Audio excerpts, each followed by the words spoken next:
Today, we're going to be breaking down some of the best routes from the NFL training camp thus far. So the first route is going to be this slant route versus press coverage from Javon Baker, and he is going to be using something called a triple step release off the line of scrimmage. This is a great way to get separation and get a DB to jump and anticipate an outside release. So let's play this thing full speed, then we'll break it down. So off the ball, he goes 1, 2, 3, gets that DB to jump, ends up running his slant. I would have liked him to run a little bit skinnier to the DB and get a little bit more vertical before he cut to the slant. We'll talk about why that's important in a second. But let's focus on the release because that's why I wanted to include that. So it's very, very tough. A lot of you might think that this look a lot like a split release or maybe like a double up release. A double up release is where you step in the direction you're going first. So you would run to the, let's say he's running a slant. That's obviously to the inside. He steps with his inside foot first and then he fakes to the outside. But he actually takes a step with his back foot first. He steps opposite of where he is going. And this is just a way to get a DB to jump, right? So he goes here. So his first step, you see how quick it is. It's a very, very quick step. It's just like a subtle, like just stick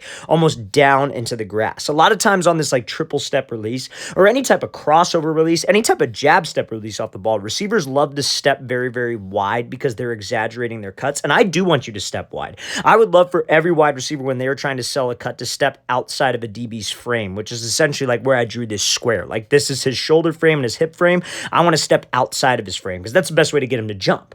But if I'm doing a triple step release, the first two steps of this release should not be wide steps because what we have to do is we have to push off of my second step, and the third step is what needs to step outside of the DB's frame like so, because that's what gets him to move. The third step is the most important step. It's like two quicks and then a heavy third step to get that DB to jump. Now, why is it important that he uses this type of release? So obviously, if you have to run a slant route and you get a DB who's lined up in head-up press. So a DB's got three types of leverage, right? So he's got either inside leverage, which is like inside shade press where I drew this square. He's either head-up, which is where he's directly in front of me. So essentially, I could release to the inside or I could release to the outside, or he's outside shade press, right? So normally when we have a slant, we got a DB who's inside shade press, and his goal is to not let us go to the inside. So what I would do is I would not try to cross his face and give this like triple step release. Yes, we could know the technique of this release, but we got to know when to use it. I wouldn't use it if he was inside shade press. I could use it if he was outside or head up. The goal when he's head up is to get him to jump to the outside so I get that free inside release and then run my slant. So remember, guys,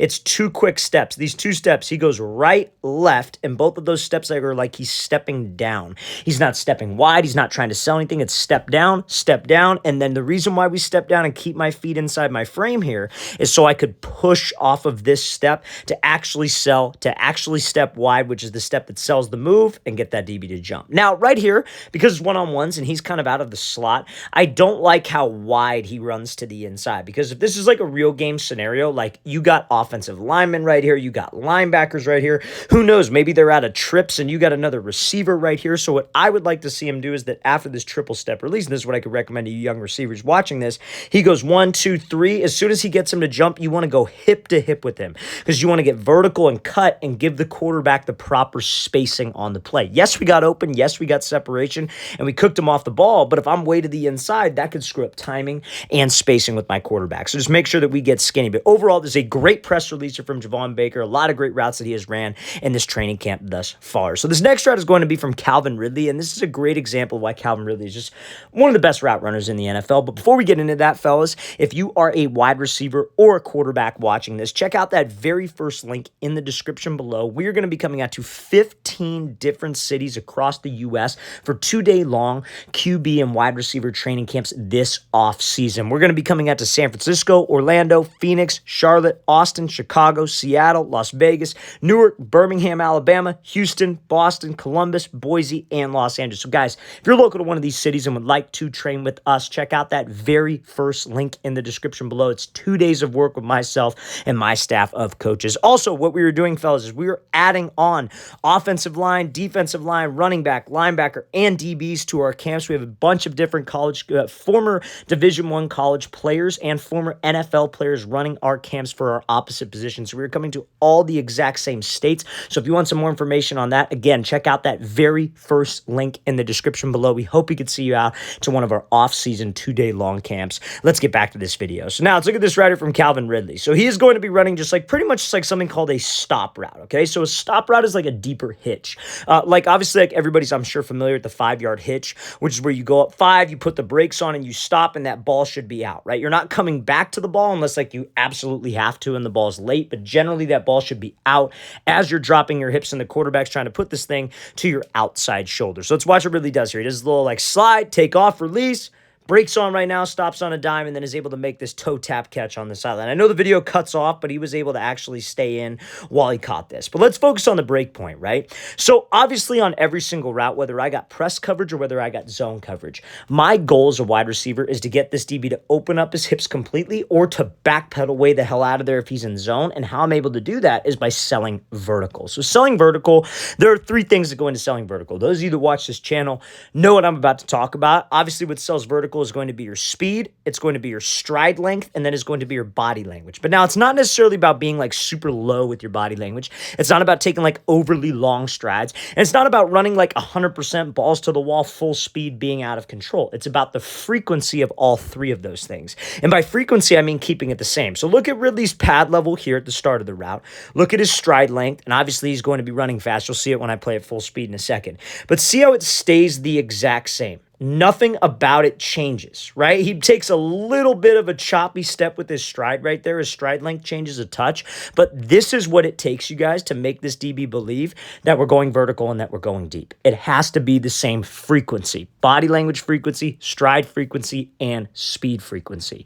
Now, obviously, it's much easier said than done, but when you're able to do all these things, and the goal is to be able to drop on a dime, like a stop route, like a curl, like a comeback, obviously, when we drop into the break, we don't want to slow drop on my hips. A lot of receivers, when they have all those same frequencies, they sink their hips very slowly at the break point. And what that does, that causes wasted time. I'm not a big believer in like talking about eliminating steps. I think certain wide receivers could add that to their game when they get this part of the hip drop down.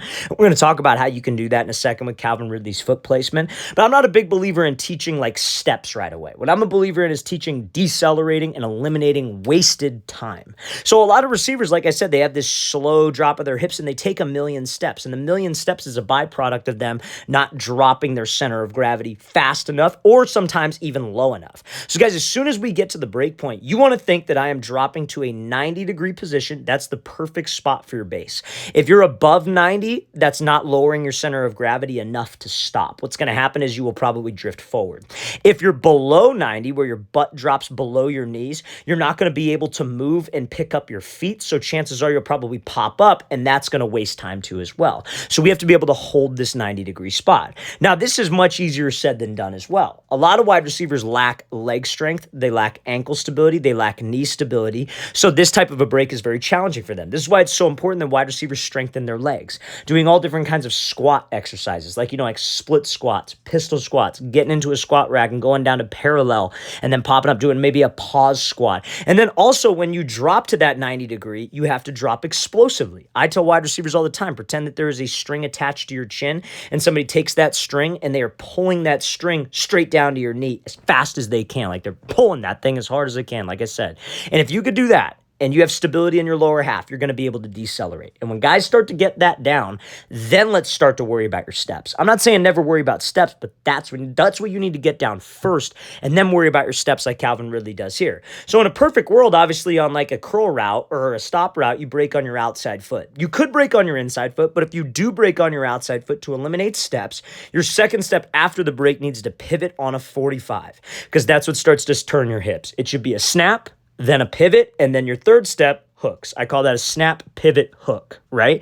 So when you do that, your hips are out of the break because you got low, because you got to that 90-degree spot violently, you're able to decelerate. That's what gets us separation because I sold vertical and I had that DB running. And remember, guys, he's got to react off of me.